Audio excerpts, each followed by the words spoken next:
चलो, I hope आप लोग आ गए सब लोग ऑब्वियसली।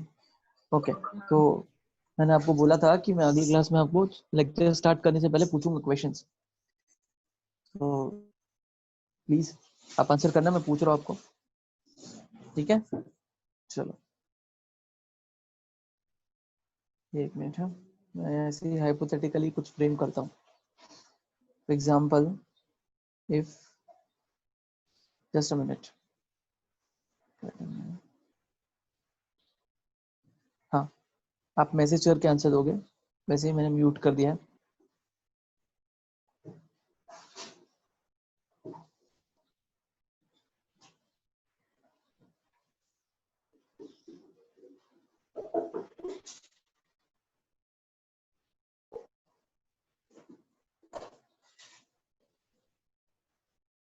सब गैशियस स्टेट है, ठीक है? ओके, क्वेश्चन मेरा ध्यान से सुनना और आंसर करना, जितना हो सके उतने लोग पॉसिबली प्लीज।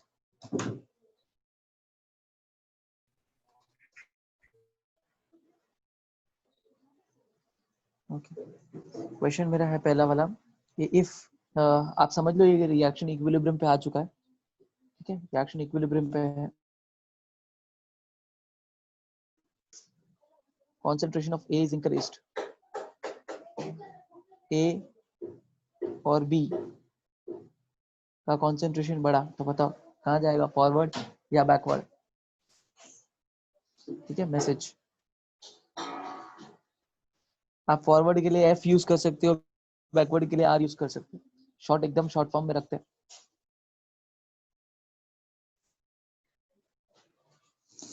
ओके, 3 लोगों का आंसर आया, मैंने एकदम शॉर्ट फॉर्म रखा है, प्लीज हो सके उतने लोग आंसर दो।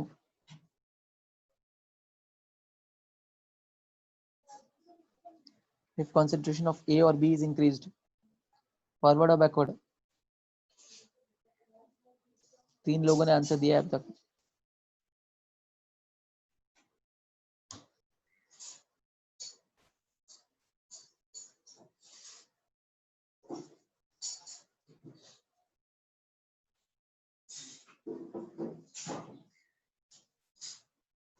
Okay,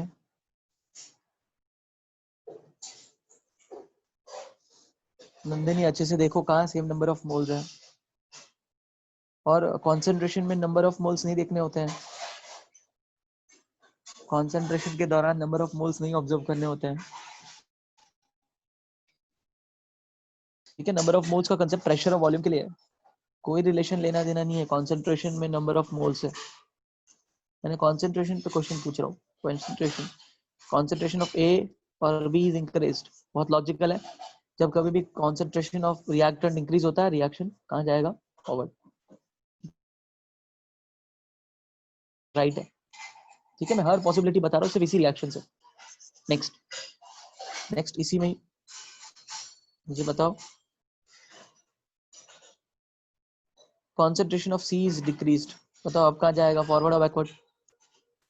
concentration of C is decreased,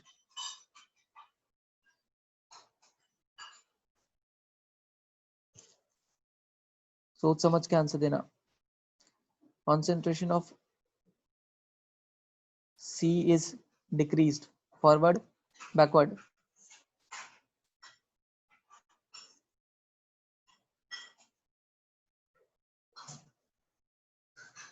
okay,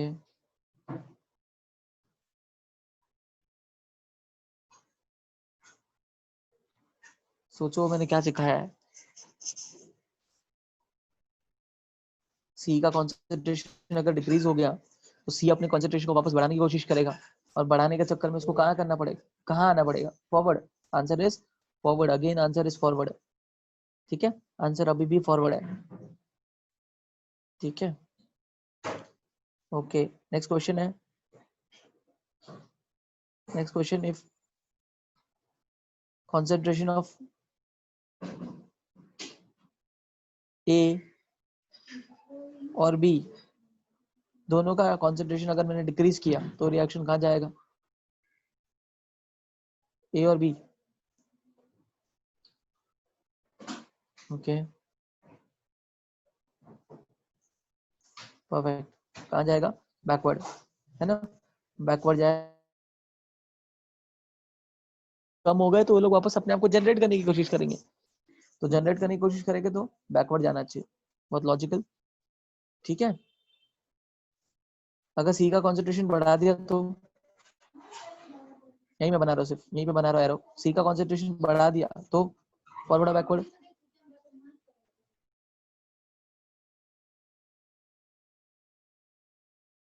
क्योंकि मैं बार बार क्वेश्चन पूछूं, आंसर इज बैकवर्ड अगेन, एकदम सही है, ठीक है। तो कॉन्सेंट्रेशन का गेम खत्म, चारों पॉसिबिलिटी मैंने पूछ ली, इतना ही हो सकता है, या तो ए और बी का बढ़ा दिया, या ए और बी का कम कर दिया, या सी का बढ़ा दिया, या सी का कम कर दिया, है ना? चार पॉसिबिलिटी, चारों पूछी मैंने। नेक्स्ट, तो हो गया कॉन्सेंट्रेशन से रिलेटेड। अब प्रेशर, याद रखना कॉन्सेंट्रेशन में कोई भी नंबर ऑफ मोल से लेना देना नहीं है यहाँ पर, ठीक है। जो भी प्रेशर और वॉल्यूम से लेना देना, नंबर ऑफ मोल्स का भी। Just a minute,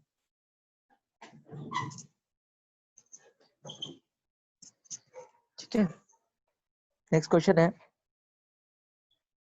if pressure is increased, बताओ फॉरवर्ड या बैकवर्ड? ऐसे जा,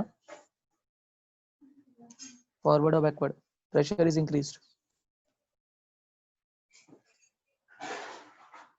रिकॉल करो मैंने क्या बोला था।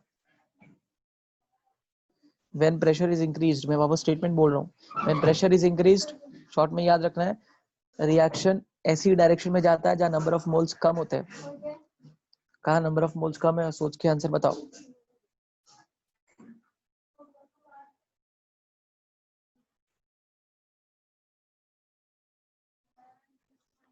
आंसर फॉरवर्ड या बैकवर्ड?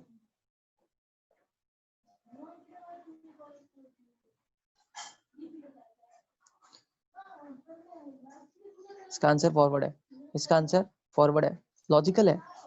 मैं इसीलिए इसी एक ही क्वेश्चन से सब कुछ समझा रहा हूँ, प्लीज आंसर, ठीक है। आपको क्लियर कट बता रहा हूँ मैं कि जब फॉरवर्ड, जब प्रेशर बढ़ता है तो शॉर्ट में क्या याद रखोगे, रिएक्शन कौन सी डायरेक्शन में जाता है जहाँ नंबर ऑफ मोल्स कम है। कहाँ पर आपको नंबर ऑफ मोल्स कम दिख रहा है? प्रोडक्ट साइड में दो ही है ना? रिएक्टेंट साइड में तीन है, रिएक्टेंट साइड में तीन है, दो ए और एक बी। प्रोडक्ट साइड में सिर्फ दो है ना? तो ऐसी रिएक्शन ऐसी जगह जाएगा जहाँ नंबर ऑफ मोल्स कम है, एंड नंबर ऑफ मोल्स कहाँ कम है? ऑब्वियसली प्रोडक्ट साइड में, इसलिए रिएक्शन फॉरवर्ड जाएगा यहाँ पर, रिएक्शन फॉरवर्ड जाएगा। नेक्स्ट क्वेश्चन मेरा इसी को लेके, इफ वॉल्यूम इज इंक्रीज्ड, बताओ अभी क्या होगा, बैकवर्ड या फॉरवर्ड? वॉल्यूम इंक्रीज हुआ,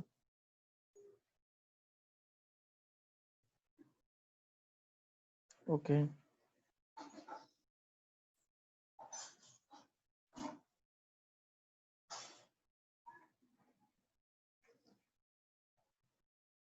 परफेक्ट।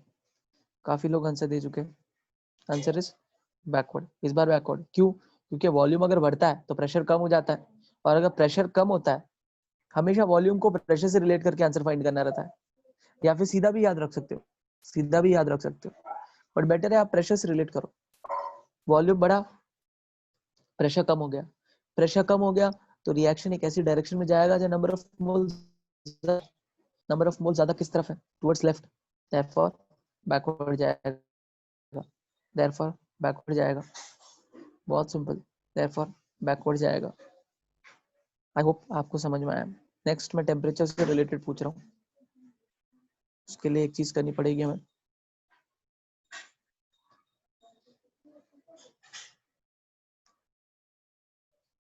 समझो दिस रिएक्शन, एक minute. Delta H is negative, exothermic, ये रिएक्शन जो है ये एक्सोथर्मिक है, पहली कंडीशन, ये रिएक्शन एक्सोथर्मिक है, ठीक है। समझो मैंने टेम्परेचर बढ़ा दिया, मैंने टेम्परेचर बढ़ा दिया, फॉरवर्ड या बैकवर्ड?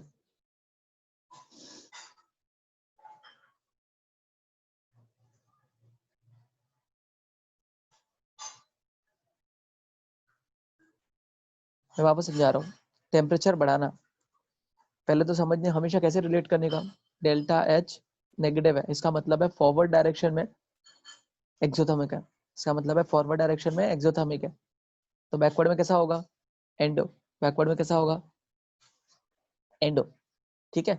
अब आप सोचो कि अगर मैंने टेम्परेचर बढ़ाया तो रिएक्शन एक ऐसी डायरेक्शन में शिफ्ट होना चाहिए जहां हीट कंज्यूम हो जाए, जहां हीट कंज्यूम हो जाए, है ना। हीट कंज्यूम कौन से प्रोसेस में होती है, एक्सो में कि एंडो में?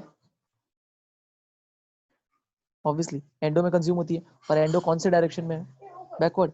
आंसर बैकवर्ड है, आंसर बैकवर्ड है।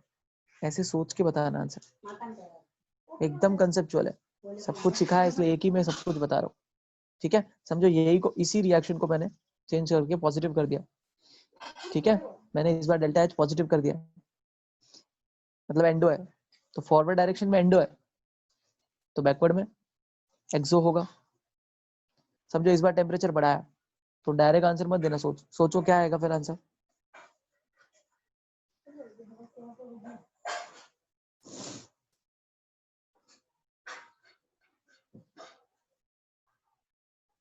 ओके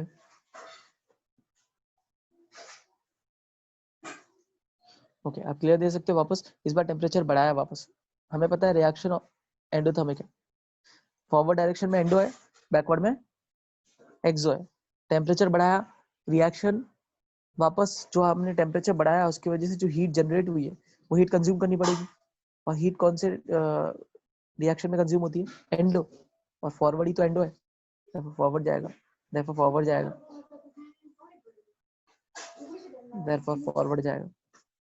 आई होप इससे ज्यादा नहीं सिखा सकता मैंने अपने पूरे एफर्ट्स लिए आपको अच्छे से, हर चीज रिपीट की है, अच्छे से एक्सप्लेन की है। अभी भी किसी को कोई कुछ डाउट है तो प्लीज आंसर रिप्लाई। हाँ, अब आप अनम्यूट कर सकते हो, किसी को कोई इशू है बताओ,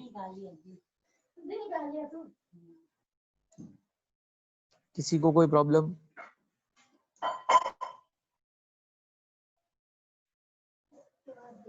रिप्लाई रिप्लाई आप मुझे बोल भी सकते हो अगर किसी को कुछ नहीं समझ में आ रहा तो, क्योंकि मैंने अनम्यूट किया है। किसी को भी कोई भी इशू है तो प्लीज, 11th में अगर डाउट रखोगे ना तो बहुत प्रॉब्लम हो जाएगी। 12th 11th पे बेस्ड है।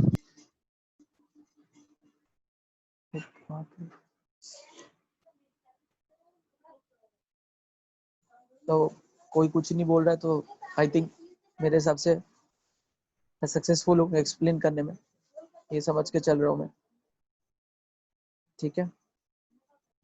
क्यूसी और केसी वाले में है, क्यूसी और केसी वाले में ओके, देखते हैं लास्ट में, ठीक है। क्यूसी और केसी वाले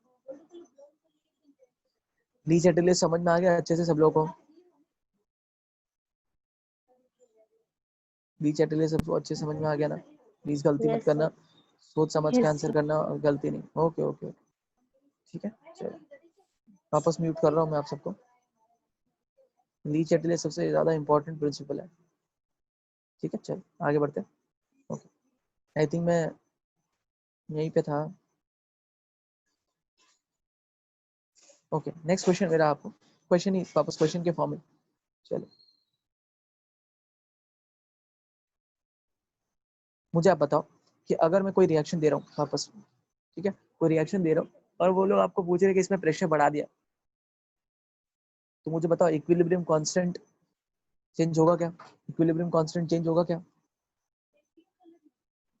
प्रेशर के चेंजेस की वजह से इक्विलिब्रियम कांस्टेंट चेंज होता है क्या? बट प्रेशर के चेंजेस की वजह से इक्विलिब्रियम पोजीशन चेंज होता है क्या? इक्विलिब्रियम पोजीशन चेंज होता है क्या? इक्विलिब्रियम पोजीशन चेंज होता है, इक्विलिब्रियम पोजीशन चेंज होता है। ऐसा कब होता है कि इक्विलिब्रियम पोजीशन भी नहीं चेंज हो? ऐसा कब होता है कि प्रेशर चेंजेस होने की वजह से इक्विलिब्रियम पोजीशन भी नहीं चेंज हो? ऐसी कौन सी कंडीशन है कि प्रेशर चेंज कर रहे हैं फिर भी इक्विलिब्रियम पोजीशन भी चेंज नहीं हो रहा है? ऐसा कब होता है? परफेक्ट, जब रिएक्टेंट और प्रोडक्ट साइड में, दोनों साइड में नंबर ऑफ मोल सेम है ना। जब प्रोडक्ट और रिएक्टेंट साइड में दोनों जगह सेम नंबर ऑफ मोल्स है, तब प्रेशर और वॉल्यूम का कोई चेंज नहीं होने वाला है। फिर से बोल रहा हूँ, कॉन्सेंट्रेशन चेंज करने से चेंज होगा, ठीक है। कॉन्सेंट्रेशन का नंबर ऑफ मोल से क्या लेना देना? कॉन्सेंट्रेशन में मैंने ऐसा कहाँ बोला कि जहाँ नंबर ऑफ मोल से वहां शिफ्ट होगा या ज्यादा है वहां शिफ्ट होगा, ऐसा मैंने कॉन्सेंट्रेशन में वर्ड यूज नहीं किया, मैंने प्रेशर में ऐसा वर्ड यूज किया, वॉल्यूम के लिए ऐसा वर्ड यूज किया, टेम्परेचर और कॉन्सेंट्रेशन।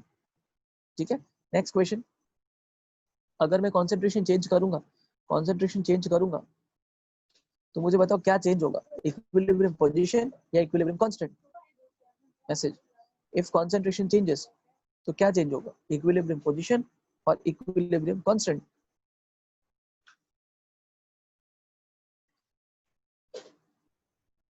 परफेक्ट आंसर, अच्छी तरह दे रहे हो, इसका मतलब ऑलमोस्ट ऑलमोस्ट चैप्टर समझ तो आ ही गया है। Answer is equilibrium position, answer is equilibrium position, है ना। इक्विलिब्रियम कांस्टेंट चेंज नहीं होगा, इक्विलिब्रियम कांस्टेंट सिर्फ, अच्छा रुको मैं वापस नहीं बोल रहा हूँ। नेक्स्ट, इफ अगर मैंने टेम्परेचर चेंज किया, अगर मैंने टेम्परेचर चेंज किया तो बताओ कौन चेंज होगा, इक्विलिब्रियम पोजीशन या इक्विलिब्रियम कांस्टेंट या बोथ?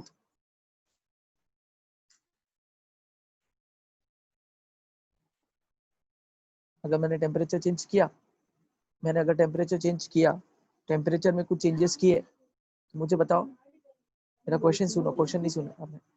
अगर मैंने टेम्परेचर चेंज किया, टेम्परेचर में चेंजेस किए एट इक्विलिब्रियम पोजीशन, मुझे बताओ कौन चेंज होगा, इक्विलिब्रियम पोजीशन के इक्विलिब्रियम कांस्टेंट या बोथ?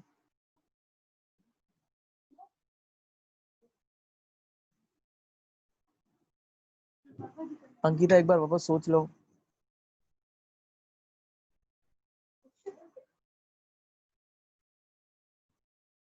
आंसर इज बोथ, है ना। इक्विलिब्रियम पोजीशन तो चेंज होता ही है, हमें पता है ना इक्विलिब्रियम पोजीशन चेंज होती है, एक्सोथर्मिक है, एंडोथर्मिक है, हीट कंज्यूम हो रही है, हीट रिलीव हो रही है, इसके अकॉर्डिंगली रिएक्शन शिफ्ट होता है फॉरवर्ड या बैकवर्ड। और इक्विलिब्रियम कांस्टेंट तो चेंज होता ही है टेम्परेचर चेंज करने पर, तो answer is both, answer is both. जब आप टेम्परेचर चेंज करोगे, जब आप टेम्परेचर चेंज करोगे तो टेम्परेचर में अगर कुछ चेंजेस लाओगे तो इक्विलिब्रियम कांस्टेंट भी चेंज होगा और इक्विलिब्रियम पोजीशन भी। आई होप आपको क्लियर है, सब कुछ समझा दिया चैप्टर पे, ठीक है। समझ में आया मेरे जितने भी क्वेश्चंस है, किसी को डाउट है क्वेश्चंस में मैंने जो बोले? ऐसा किसी को है जिसको क्वेश्चन समझ में ही नहीं आया? मैंने ऐसा कुछ नहीं पूछा, इसमें कुछ न्यू है क्या? आज इतने ज्यादा दिख रहे 33, कोई न्यू भी है क्या या अटेंड कर चुके हैं? ऐसा कोई है जो पहली बार अटेंड कर रहा है आज का लेक्चर?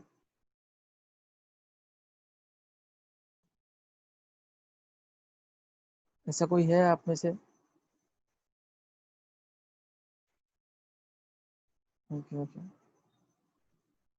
ठीक है, वैशाली रावत आप अटेंड कर रहे हो, ठीक है वैशाली, आप देखो आपको मोस्टली समझ में आना मुश्किल होने वाला है, क्योंकि ऑब्वियसली स्टार्टिंग तो हो चुका चैप्टर, कोई बात नहीं, वैसे भी ये चैप्टर खत्म होने वाला है, आप न्यू चैप्टर पे ध्यान दीजिए, आपको समझ में आ जाएगा।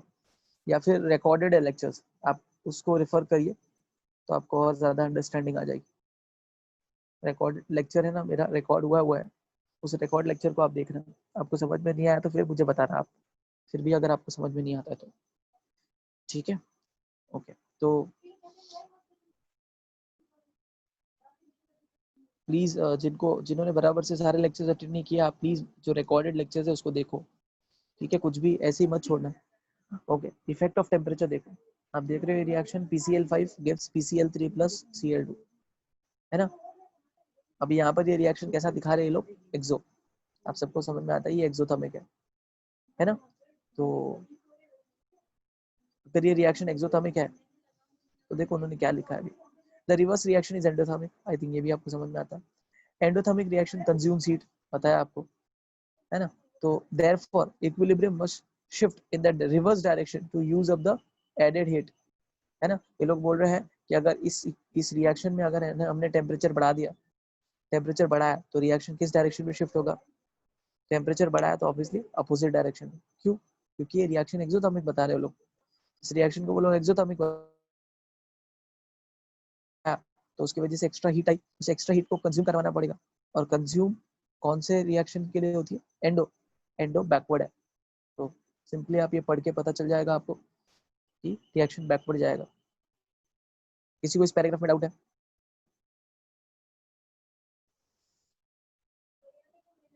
किसी को इस पैराग्राफ में डाउट है, पढ़ लो एक बार एक पैराग्राफ है, प्लीज आप ये पैराग्राफ पढ़ो।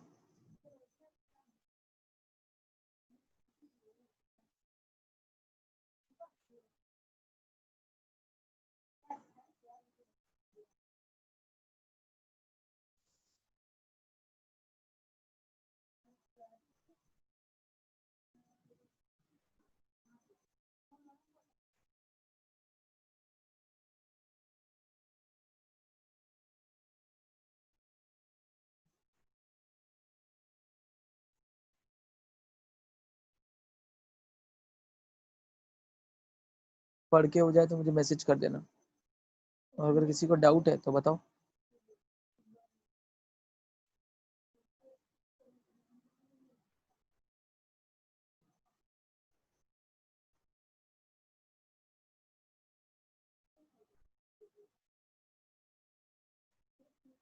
ओके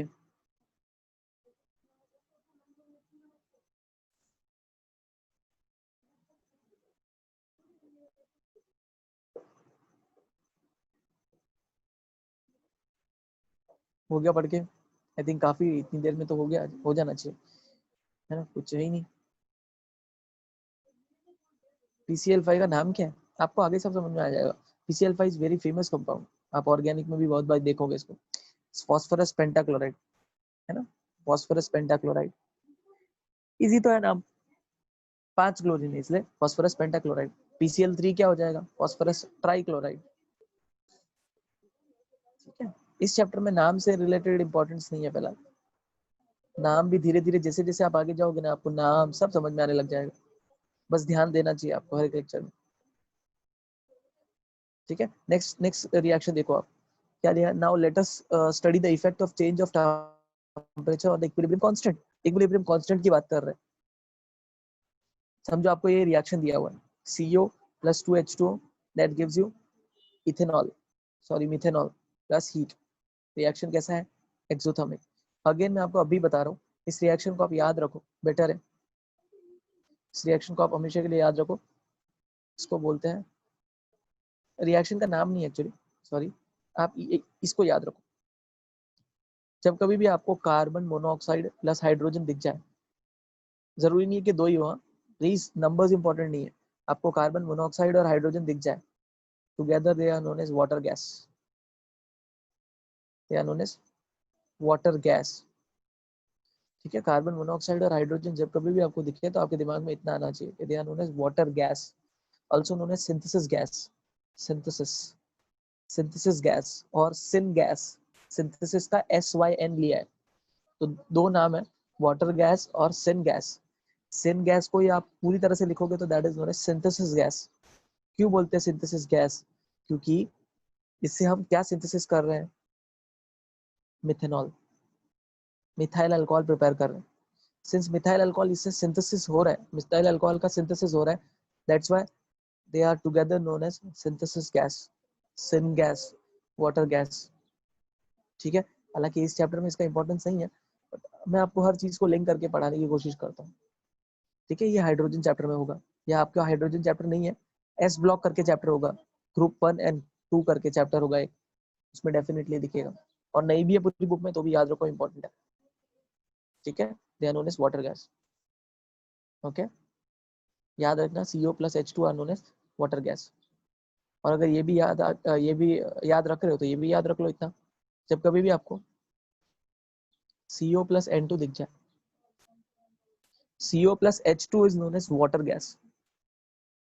ठीक है, इसका कोई लेना देना नहीं है वाटर से, गैस से, कुछ लेना देना नहीं है, सिर्फ याद रखना स्ट्रेट सिंपली, कोई कुछ नहीं पूछेगा कि क्यों बोलते हैं। CO plus N2 are known as producer gas. देखो जिसका रीजन होगा पॉसिबल मैं हमेशा एक्सप्लेन करूंगा, जिसका कोई रीजन नहीं है सिर्फ याद रखना है तो प्लीज उसको याद ही रखो। ठीक है, जैसा मैं बोलूंगा वैसे ही करना। CO plus N2 is known as producer gas, is known as producer gas। Exam में सिंपल क्वेश्चन आता है, which of the following is producer gas, simply आपको एग्जाम में टिक करना है, CO plus N2 दिखता है तो। which of the following is water gas, which of the following is synthesis gas, सिर्फ याद रखना है, क्यों बोलते हैं कोई लेना देना नहीं। ठीक है, आई होप आपको इतना क्लियर है। ओके, आगे बढ़ते हैं हम। तो आप देख सकते हैं यहाँ पे लिखा कंसीडर द इक्विलिब्रियम रिएक्शन। ये रिएक्शन याद रखो, वाटर गैस का मिथेनॉल बन रहा है, एक्सोथर्मिक है, क्योंकि मैं पेज चेंज कर रहा हूँ।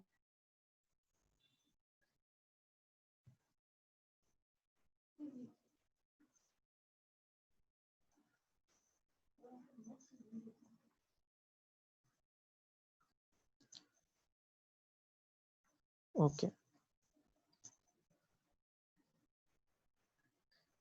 ठीक है, चलो। हाँ, आप देखो भी इन्होंने इक्विलिब्रियम कांस्टेंट की वैल्यू दी ऊपर, एकदम ऊपर स्टार्टिंग में देख सकते हो।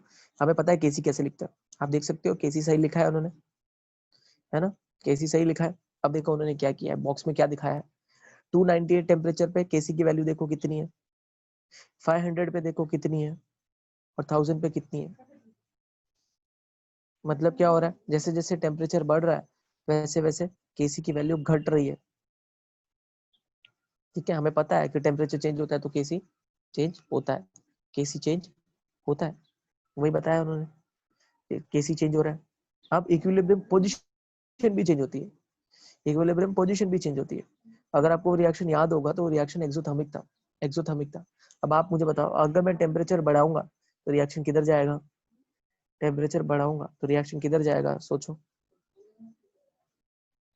टेम्परेचर बढ़ाऊंगा तो रिएक्शन किधर जाना चाहिए आपके हिसाब से, फॉरवर्ड या बैकवर्ड?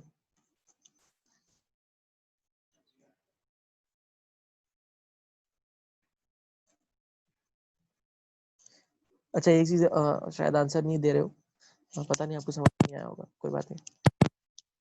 एक बात सुनो, ऐसा कोई रूल नहीं है हाँ कि टेम्परेचर बढ़ाओगे तो केसी घटेगा। जैसे इस बॉक्स में दिख रहा है आपको कि टेम्परेचर बढ़ा रहे हो तो केसी कम होते जा रहा है, पहले 10:17 था, फिर 10:11 हो गया, फिर 10:6 हो गया। ऐसा कोई रूल नहीं है हाँ कि टेम्परेचर बढ़ाओगे तो केसी कम हो जाएगा, केसी बढ़ भी सकता है कम भी हो सकता है। कैसे पता चलेगा हमें, इक्विलिब्रियम पोजीशन है। अब रिलेट करते हैं, देखो ये जो रिएक्शन आपको दिया था वो रिएक्शन एक्सोथर्मिक था। अगर आपको याद नहीं है तो मैं रिएक्शन वापस पूरा लिखता हूँ, CO plus H2, शॉर्ट में लिख रहा हूँ, ज्यादा नहीं डिटेल में लिख रहा हूँ, that gives CH3OH, है ना, और नेगेटिव था, है ना, डेल्टा H क्या था, नेगेटिव, डेल्टा H क्या है, नेगेटिव, यानी एक्सोथर्मिक है। तो मुझे बताओ, अगर आप टेम्परेचर बढ़ाओगे तो फॉरवर्ड जाएगा कि बैकवर्ड, प्लीज आंसर, फॉरवर्ड या बैकवर्ड? ओके तीश, आपका आंसर सही है। अभी मेरे ख्याल से इतनी अंडरस्टैंडिंग आ गई होगी इतना पढ़ने के बाद तो, कि टेम्परेचर बढ़ाऊंगा तो वो हीट को कंज्यूम करना पड़ेगा हमें। हीट को कंज्यूम करना है मतलब ऐसी जगह जाना है जहाँ एंडो है, एंडो किधर है, फॉरवर्ड के बैकवर्ड?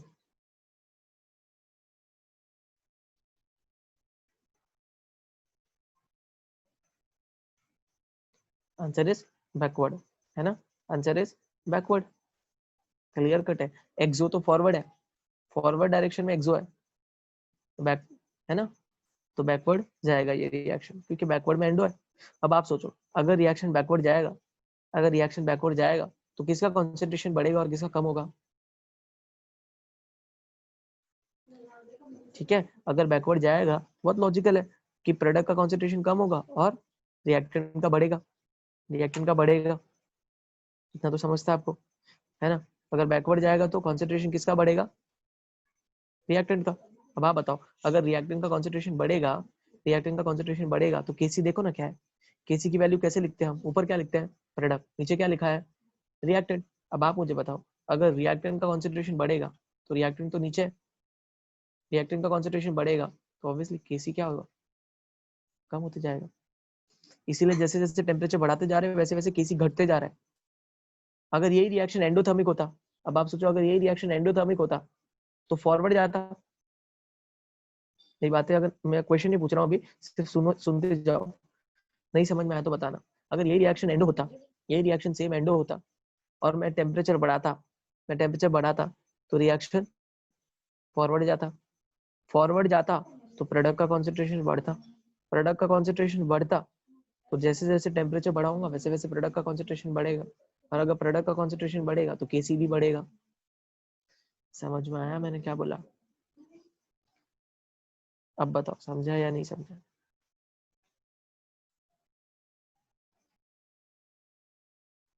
तो बहुत कंसेप्चुअल है।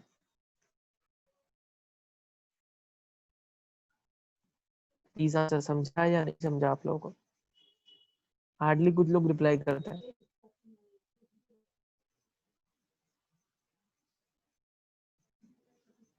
एक्सो है, एक्सो सौरभ, एक्सो है, ठीक है, एक्सो एक्सो है, ठीक है। तो इसका ध्यान रखो। ऐसा कभी दिमाग में मत फिट बिठाना कि टेम्परेचर बढ़ेगा तो केसी घटेगा, नहीं, केसी घट भी सकता है, बढ़ भी सकता है, वो आपको लिंक करके पता करना पड़ेगा।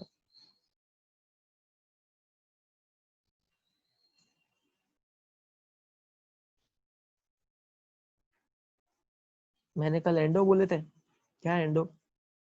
नहीं नहीं, मैं अभी जो प्रीवियस रिएक्शन है उसकी बात कर रहा हूँ, इसके पहले जो रिएक्शन था उसकी बात कर रहा हूँ, ये वाले रिएक्शन की बात कर रहा था। ये एक्सो है, ये रिएक्शन की बात कर रहा हूँ मैं सौरभ।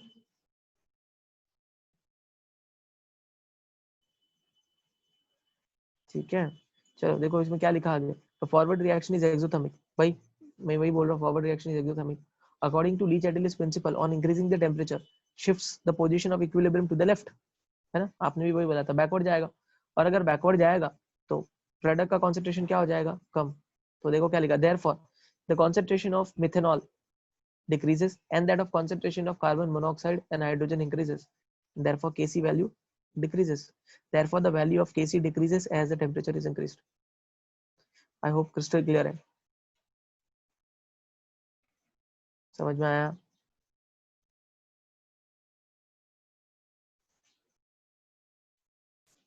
ठीक है, तो ये चैप्टर कंसेप्चुअल है, पहले ही बता रहा हूँ, इसमें रट्टा बिल्कुल नहीं मानना है और जरूरत भी नहीं है। आई होप आपको इतना समझ में आ गया। नेक्स्ट आगे बढ़ते हैं, इफेक्ट ऑफ कैटलिस्ट। देखो कैटलिस्ट ना तो इक्विलिब्रियम पोजीशन को शिफ्ट कर सकता है, ना इक्विलिब्रियम कांस्टेंट को। क्यों?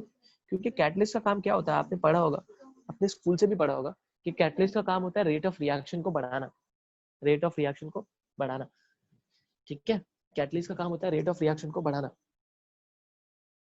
अगर आपको पता होगा कैटलिस्ट का काम रेट ऑफ रिएक्शन यानी रेट के रिएक्शन को स्पीड करना, फास्ट कर देना, है ना। ज्यादा डिटेल में मैं अभी नहीं जा रहा हूँ, हालांकि इसको डिटेल में पढ़ना चाहिए कैटलिस्ट को, बट आप लोगों का ये चैप्टर हुआ क्या, states of matter? States of matter हुआ है, चलो अच्छी बात है। अगर हुआ है तो बताओ कैटलिस्ट करता क्या है, फिर तो पता होगा कैटलिस्ट क्या करता है। कैटलिस्ट क्या करता है, आप अनम्यूट करके भी बता सकते हो। What is the role of catalyst? Speeds of the reaction, perfect है, स्पीड्स ऑफ द रिएक्शन, ठीक है।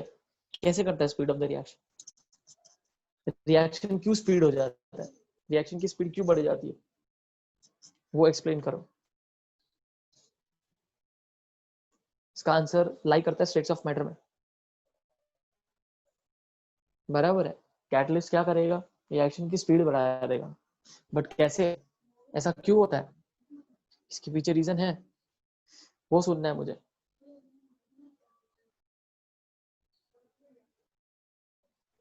सौरभ सही बोल रहे हो आप, दोनों कर सकता है, और उसके लिए वर्ड यूज करते हैं पॉजिटिव कैटलिस्ट और नेगेटिव कैटलिस्ट। कोई बता सकता है, कोई मेरे को जो वर्ड चाहिए वो बता सकता है, कैटलिस्ट एक्चुअली क्या करता है? क्योंकि स्पीड्स ऑफ द रिएक्शन मैं ये सोच के बोल रहा था, ये 10th का कॉन्सेप्ट हो गया कि स्पीड्स ऑफ द रिएक्शन, ये 10th स्टैंडर्ड के बच्चे या 9th स्टैंडर्ड के स्टूडेंट्स बता सकते हैं, मुझे वो नहीं जानना है। मुझे जानना है अभी साइंस, अभी फिलहाल आपने साइंस सब्जेक्ट लिया, तो अभी कॉलेज का एक्सप्लेनेशन चाहिए मुझे कि कैटलिस्ट रिएक्शन को स्पीड कैसे कर देता है, क्या रीजन है? एनीवन? चल लेक्चर रुक जाएगा, प्लीज वापस ज्वाइन कर लेना, हाँ फटाक से। मैं बताता हूँ, आई थिंक किसी को पता नहीं है शायद, क्योंकि reply answer is activation energy. जरूर आपको पढ़ाया होगा तो आपको एक वर्ड यूज किया गया होगा, एक्टिवेशन एनर्जी।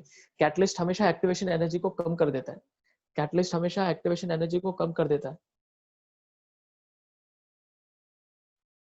ओके ओके लैंड्रॉय, ठीक है, इतना बड़ा ये नहीं, मेन आपको जो मैं बता रहा हूँ वो ध्यान रखो। कैटलिस्ट, अगर आपको कोई भी पूछे कि कैटलिस्ट रिएक्शन को स्पीड अप कैसे करता है, इसका आंसर है catalyst decreases the activation energy of the reaction, catalyst decreases the activation energy of the reaction. आपको किसी को पता है एक्टिवेशन एनर्जी क्या होता है? रुको मैं बताता हूँ, ध्यान देना अभी। ठीक है, मैं क्वेश्चन ही पूछ रहा हूँ, मेरी बात सुनना अभी ध्यान से। हालांकि एक्सप्लेन करना मेरा काम नहीं था, इस चैप्टर का काम नहीं है, बट फिर भी मैं ये समझता हूँ कि कंसेप्ट आपके हमेशा सही होने चाहिए। देखो ध्यान से, अभी ग्राफ पे ध्यान देना है, ग्राफ ड्रॉ कर रहा हूँ। ठीक है, यहाँ पर मैं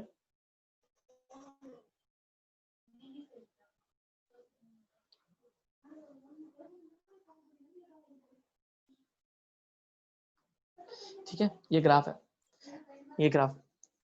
अब होता क्या एक्चुअली, ध्यान देना, ये ग्राफ जो है इस साइड पे, ये है rate of progression, rate of progression. ठीक है, और ये डिनोट करता है कॉन्सेंट्रेशन, कॉन्सेंट्रेशन। अब यहाँ ध्यान से देखो आप ग्राफ को, ये ग्राफ जो है आपको दिख रहा है यहां से लेके ऐसे ऊपर जा रहा है। ठीक है, इसका क्या मतलब है, इसका ये मतलब है कि एक पर्टिकुलर रिएक्शन को, देखो यहाँ पर क्या है एक्चुअली, ज्यादा डिटेल में नहीं जा रहा हूँ। यहाँ पर क्या हुआ, किसी ने कुछ लिखा है, हाँ पता, बराबर, लैंड्रॉय, परफेक्ट लिखा आपने। Activation energy is the minimum amount of extra energy required by the reactive molecules to get into converted. हाँ सही बोला आपने। ठीक है, तो वही मैं आपको यहाँ समझा रहा हूँ कि देख सकते हो आप यहाँ पर कि यहाँ पर ये रिएक्शन जब स्टार्ट हुआ है, ध्यान से देखना, अलग कलर यूज करता हूँ, यहाँ पे रिएक्शन स्टार्ट हुआ है तो आपको पता है, एक मिनट, यहाँ एनर्जी है, कॉन्सेंट्रेशन ही है, this is energy, this is not a concentration, Y axis पे एनर्जी प्लॉटेड है। ठीक है, तो आप ध्यान से देखो, इस रिएक्शन को एक मिनिमम अमाउंट ऑफ एनर्जी चाहिए। यहाँ पर प्रोडक्ट है, यहाँ पे रिएक्शन खत्म हुआ, यहाँ पे प्रोडक्ट बन गया, यहाँ पे रिएक्शन स्टार्ट हुआ, यहाँ पर रिएक्टेंट है। देखो आप ध्यान से, रिएक्शन को एक पर्टिकुलर अमाउंट ऑफ एनर्जी चाहिए, इतनी, स्टार्ट से लेके यहाँ तक, इतनी एनर्जी मिनिमम उसको चाहिए ही, इतनी एनर्जी उसको मिनिमम चाहिए ही, किस में कन्वर्ट होने के लिए, प्रोडक्ट में कन्वर्ट होने के लिए। ठीक है, अगर नहीं भी समझ में आया तो मैं आपको अगले क्लास में और कभी समझाऊंगा, बिकॉज मुझे अभी फिलहाल ये चैप्टर काफी टाइम हो गई है, इसको एंड करना है। ठीक है, सुनो मेरी बात, वापस बताता हूँ, ये जो एरिया, ये वाला जहाँ स्टार्ट हुआ, दैट इज रिएक्टेंट, वहां पे रिएक्शन जस्ट स्टार्ट हुआ है। ये जो पॉइंट है जहाँ पे रिएक्शन खत्म हो गया है, यहाँ पे कौन बन गए, प्रोडक्ट बन गया, यहाँ पे क्या बन गया, प्रोडक्ट बन गया। ठीक है, यहाँ पे प्रोडक्ट बन गया। अब देखो, आप देखो ध्यान से, रिएक्टेंट से प्रोडक्ट बनने के लिए उसको मिनिमम इतनी एनर्जी चाहिए, यहाँ तक एनर्जी होनी चाहिए, तो वो किस में कन्वर्ट होगा, प्रोडक्ट में।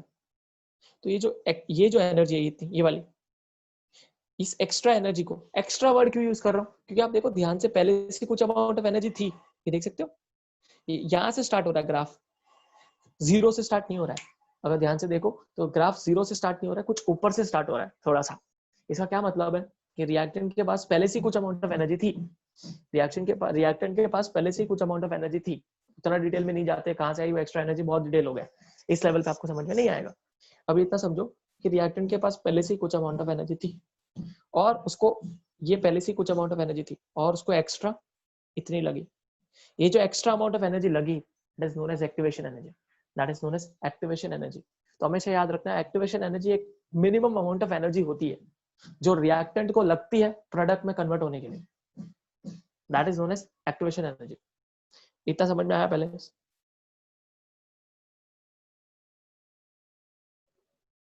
ठीक है, अब लेक्चर रुक जाएगा, आप प्लीज वापस ज्वाइन कर लेना।